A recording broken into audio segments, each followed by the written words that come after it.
I'm Dick Norton. I'm a community planner and a lawyer. I teach in the Urban and Regional Planning program at the University of Michigan, and I study Great Lakes and ocean coastal shoreline management through my research and community work. And we have a lot of it here in Michigan. So that's where I'm coming from and what I want to do. Okay, so today I want to talk about the Laurentian Great Lakes and living along the shoreline and make the case that we need to start having difficult and hard conversations about what it means to live along the shoreline, and to suggest that those conversations are much like the same conversations we need to be having elsewhere in this country in places that are being hit hard by catastrophic natural events from climate change. So if I'm going to talk about the shoreline on the Great Lakes, I need to talk about beaches. Beaches. Talking about the shorelines means talking about natural beaches. Natural beaches are a defining characteristic of the Great Lakes. It's what most people think about when they think about the Great Lakes and what they most look forward to. And in fact, it's become a major selling card as we develop a tourism-based economy in the Great Lakes. Folks want to come here to visit our beaches. Here's the catch. People want to live in exactly the most beautiful, dynamic, and dangerous places simultaneously. And it gets awfully hard to reconcile those things when we want to live in those places. And how do we go about doing that? Well, to talk about that and make my case, I want to do three things. I want to give some basic information about shoreline dynamics, the physical consequences of the way the lakes work. I want to talk a little bit about legal doctrines, and then I want to weave them together to draw some implications. And I want to note that there are lots of devils in the details here and lots of nuance, and I don't have the time. I could spend a whole day, weeks, talking about this topic and all the details. I can't get into that, so I'm going to lay out a basic framework with the hope that we can start having these challenging conversations.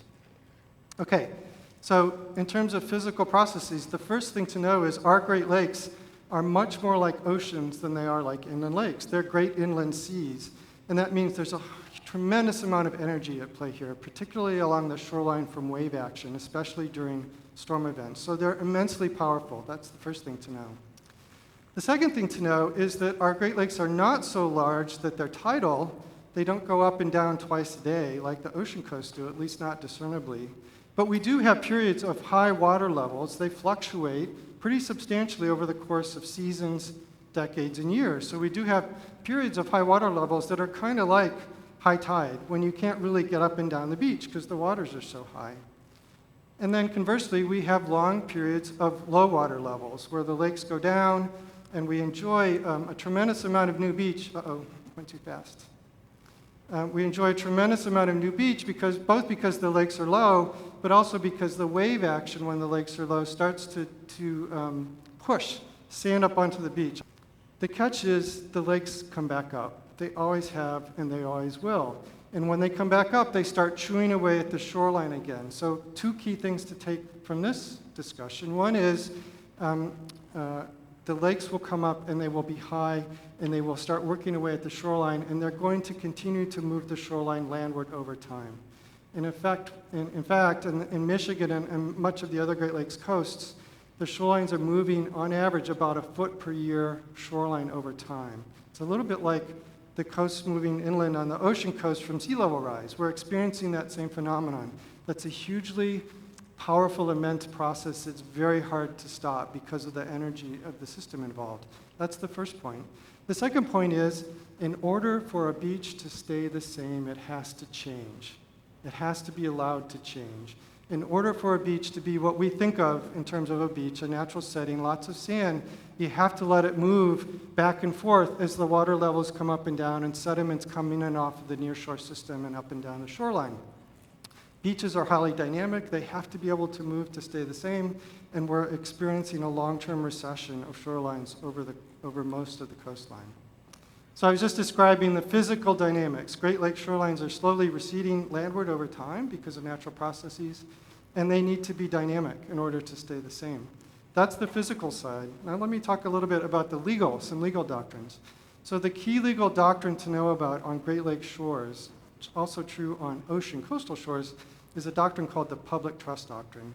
It actually traces its roots all the way back to ancient Roman time, through English common law, through American common law, and it's a state doctrine that all of the ocean coastal states and all of the Great Lakes states have adopted. And under the public trust doctrine, the state owns the submerged bottomlands of the Great Lakes. So if you're looking out over that expanse of water, you're looking at state-owned submerged bottomlands that the state owns in trust for the use of the people of the state, for commerce, for navigation, for recreation. So that's the first key point to know about. This is different if you're on an inland lake, you actually loan the lake bed, but if you're on a Great Lake, the state owns the submerged bottomlands of the state because of the public trust doctrine. That's the first principle to know. The second principle to know is if you're a shoreline property owner, you own to the water's edge. You have title interest to the edge if your title says you own to the water's edge. And because of the nature of the lake dynamics, you own what's referred to as a movable freehold. That tidal boundary line moves as the lakes go up and down and the shoreline shift back and forth. You benefit when the lakes go down. You've got more beach. You've got more private property there than you had before. But the flip side is true too. When the lakes come back up and they start eroding away at the shoreline, your ownership of your shoreline property naturally transfers to submerged bottomlands and it becomes land held by the state in trust for the use of the people. So a movable freehold is a second key aspect of the public trust doctrine. The third key aspect to know about is in Michigan and most of the other Great Lakes states and quite a few of the ocean coastal states, the courts have held that we enjoy a right of access along the beach. You don't have the right to walk across someone's yard to get to the beach, but once you're on the beach, you have the right to walk along up and down the beach, to stroll along the beach, kind of like a sidewalk. So you can't have a picnic in front of someone's home like you wouldn't on a sidewalk in town, but you do have the right to stroll, which means property owners have the responsibility to let you do so. They have the expectation, though, that you not dawdle. So we have a right of access, and that especially is relevant when the lakes are low and there's enough beach to walk on, right? You have the right to walk below the natural ordinary high water mark. So those are some key legal doctrines to think about. Now, in 2013, we hit all-time low lake levels in the lakes after a pretty long period of very low lake levels. 1986 was the last all-time high. And then in 2014, the lakes started to shoot up pretty dramatically. And they reached record highs by 2019 and 2020. They've dropped a little bit now. We're not quite sure where they're going to go, if they'll stay up or if they'll drop again. Climate scientists are telling us it's very likely that we're going to start to see more frequent fluctuations and more extremes, low lows and high highs. Well, we are experiencing a rapid increase in height, and that put a lot of shoreline property owners into great fear that they were going to lose their homes into the lakes. And so that prompted a whole lot of construction of what I'll call hardened shoreline armoring. Seawalls and revetment. Seawalls are those structures that look like sheet iron, and then revetments are stone walls that are put in at a slope. Totally understandable. People have invested time and treasure and effort in their homes. They want to protect their properties and often have strong family connections to the places they've lived in for years and years. And so in that sense, it's totally understandable they want to protect their property. But if you start to understand what that's doing to our shorelines, it starts to become maybe not so understandable. So let me tell you about hardened shoreline armoring and the effect it has. The first thing to know about hardened shoreline armoring is it destroys the natural beach. When you put in a seawall or a revetment, eventually, even on the Great Lakes, there's good and growing evidence that we're going to lose the natural beaches. Why? Because the lake keeps working on that process, the dynamics, and it's pushing sand from the sandbars that would normally replenish the beach out into deep water. So it's not available to replenish the beach when the lakes go back down. And if you effectively stop the erosion of the beach and the bluffs behind it, you're starving sand from the system that's needed to allow that natural beach to come back, right? In order for a beach to stay the same, it has to be able to change. When you lock up that sediment movement, you're stopping the beach from being able to restore itself. The beach is going to disappear. So we're going to lose our natural beaches if we armor them. The second thing to know is when you install a shoreline, because of the dynamic movement of these sediments, you're probably going to accelerate the erosion on your neighbor. So now you're not just doing harm to the public trust resource in front of you, you're doing harm to neighboring property owners because of the erosional processes that kick in. The third thing to know about armoring structures is they're going to fail. It's just a matter of time. The day that you put a shoreline armoring structure into the lake is the day the lake starts working to take it back out. The forces are immense, they're remorseless, they're powerful. It's going to fail eventually unless you maintain it. So if you maintain it, where we may be headed with our Great Lake shorelines is long stretches of armored shorelines that have no natural beaches left, and maybe multiple layers of failed structures that have given way over time, and that's creating commercial and navigational and public safety hazards. That could be the consequence that we're headed towards if we continue to armor our shorelines. Oh my gosh, how did we get there? What do we do about this? Armoring is not the only solution. There are some other things that we can do. One approach is to do what's called beach nourishment. That's finding a sand source and pumping sand up onto the beach. And that's being done in some places around the state where there's a ready source of sand. But it's not very common because you don't always have a good source of sand, and it's also really expensive. And I've heard engineers say it's kind of like throwing $100 bills out onto the beach to watch them wash away, because that renourished beach may last only for a single storm. It's certainly not going to last forever because the lake is going to keep working to take the sand away. Excuse me, the sand away. The other thing we might do is pick up and move structures back. This is called, some people call it retreat. Doesn't sound very good. Who wants to retreat? But that's the term we're using. It's becoming adaptive and living with nature instead of battling nature. So pick up your structure and move it back. It turns out that may actually be cost competitive with building seawalls because it's so expensive to build a seawall. It may be as economically feasible to pick a home up and move it back, even a big home. The problem is you might not have a place to put it back on if you don't own that property. So that's an issue that I'll talk about in a second. Okay, let me just say quickly, how did we get here? How did we get in this situation where we're now confronting these difficult questions? I think of three different things. The first is the seductive lure of living on a beach is so powerful, it makes us willing to kind of ignore the consequences of what we're doing sometimes. The lakes go down low enough, long enough, that we forget that they're going to come back up. The lull between the storm is long enough that we forget another storm is going to hit. We lose our short-term memory about how dynamic these places are. Let's call that shorenesia. Get it? Shorenesia. Okay, so once you have shorenesia in place, then the second thing that happens is what I'm going to call shorementia. Uh-oh, now there's such a lure to building these places, the profits to be had from building there and selling those properties, and then the tax revenues we might get from it, create a whole lot of incentives to want to promote development in a way that will get those short-term returns. That's, by the way, is not the Great Lakes. That's Miami Beach, which is probably going to be underwater within my lifetime, and certainly by my child's lifetime. In the long-term perspective, that's an economically, ecologically, and socially irrational thing to do, and yet we do it all the time for the short-term economic benefits that we can get out of it. I would call that shorementia. That's a problem. And then the final factor that's kicking in here is the notion of private property rights. This is my image of my castle, right? Private property rights stand in the way. Now, I go and work a lot with communities, and I always hear from local officials, we're different from everybody else. We believe in private property rights. Let me tell you, everybody believes in private property rights. It's a foundational principle of this country, and it's given us a lot of good things. Our ability to do things with some certainty that we'll reap the rewards of our investments and all of that. Incredibly important. I've not hit a community yet that doesn't tell me they don't believe in private property rights. So that's important.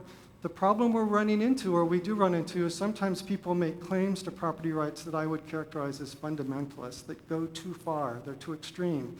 They take the form of, I paid for it, I bought it, it's mine, I have the right to do whatever I want with it, I have the right to do whatever I need to protect it.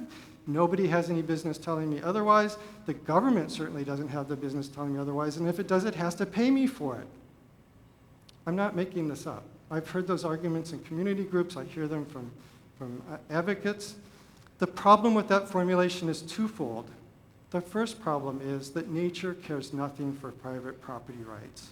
If you stand out on your beach or your seawall and you rail at nature for taking that beach away from you, it's not going to make a bit of difference. Nature's going to do what nature's going to do.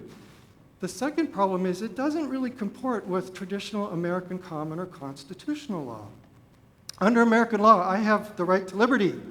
I have the liberty to walk down the street unmolested or unaccosted by other people. But that means I have a responsibility too. My liberty only goes as far as the end of my fingertips. I have a responsibility to not walk down the street in a way that causes harm to others. And I even maybe have some responsibility to help pay for the resources I'm using as I walk down the street. Exactly the same with private property rights. When you own property, I own property. I have the right to use it, I have the right to exclude others from it, and I have the right to take steps to protect it. But all of those things are balanced by reason. I have the right to reasonably use it, not in a way that causes harm to my neighbors. That would be a private nuisance. I have the right to protect it and use it, but not in a way that causes harm to the larger public good. That would be a public nuisance. I have the right to reasonably exclude folks, balanced against their right to do things too. So private property rights in the American context necessarily implicate the rights of others and the responsibilities that we have when we own property. That's what private property rights mean. And when we start pushing that it's mine, it means I have the right to do whatever I want and the heck with anybody else, that's not really American private property rights. That's not American law. That's an extreme notion that doesn't comport. Okay, now, these situations are not unique to Great Lakes coastal settings. We're also seeing increasingly catastrophic storms in floodplains that we've overbuilt or now are overbuilt because of the way we've changed the dynamics of the system and the storms we're getting. We're seeing it out west in the urban wildland interface, where we've got lots of built structures that are now in at great risk of harm from catastrophic fires.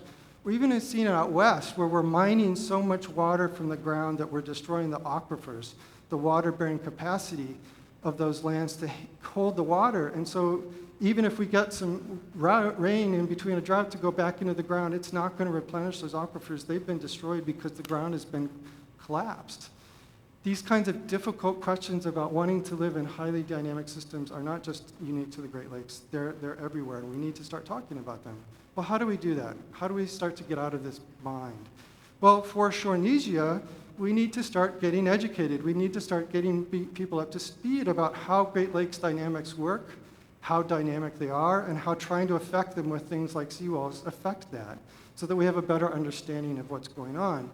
For Shorementia, we need to start rethinking reforming public policy in a way to do no more harm, and maybe to start learning and subsidizing and facilitating living and adapting with nature instead of constantly battling it to the detriment of nature and to ourselves and our neighbors.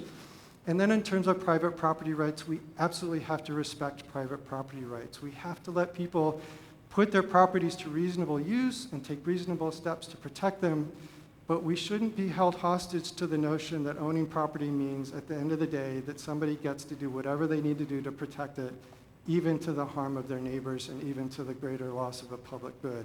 That's just not what property rights mean in this country, and we ought to engage in conversations about that. So, we need to be engaging in difficult and hard conversations on the shoreline. That means we need to be well informed, we need to be reasonable, we need to be deliberative in our efforts.